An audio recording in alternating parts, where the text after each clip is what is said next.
ito ay rated SPG. Striktong patnubay at gabay ng magulang ang kailangan. Maiisahan nga ni Rigor sina Tanggol at Ramon. Biglang nagbago ang lahat at binigyan niya sila ng pagkakataong makapasok sa bahay nila sa San Dimas.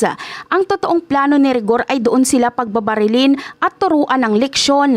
Ito ang magiging simula ng malaking gulo na matagal nang inihanda ni Rigor. Hindi na inisip pa ni Tanggol ang magiging resulta at pumasok nga sila sa bitag na inilatag ni Rigor para sa kanila. Nagkamali talaga ng desisyon sila Tanggol at Ramon na pumasok sa loob ng bahay.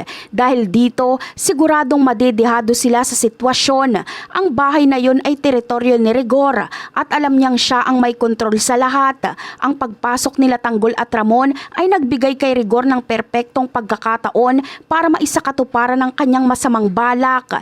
Hindi nila inasahan na magiging ganun kadali para kay Rigor na itumba sila. Talagang kinain na ng galit at puot si Rigor dahil sa matinding inggit at kagustuhang manalo. Ipinakita niya ito nang gamitin niya si Marites bilang isang patibong para mahuli sila Tanggol at Ramon.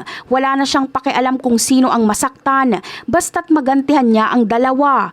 Ang paggamit sa isang pamilyar na tao ay nagpapatunay na desperado na si Rigor. Wala na siyang sinasanto. Hindi lang dahil sa krimen na ginawa nila Tanggol, kundi malaking ambag din ang personal na galit ni Rigor sa sitwasyon. Sobrang tindi ng galit ni Rigor kaya gusto niya talagang patayin sila Tanggol at Ramon.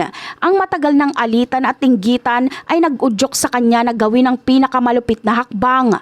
Ang puot na ito ang nagtulak kay Rigor na magplano na patayin at maging masama. Ngunit hindi pa nga sigurado kung talagang mahuhuli o magagalusan man lang ni Rigor sila Tanggol at Ramon.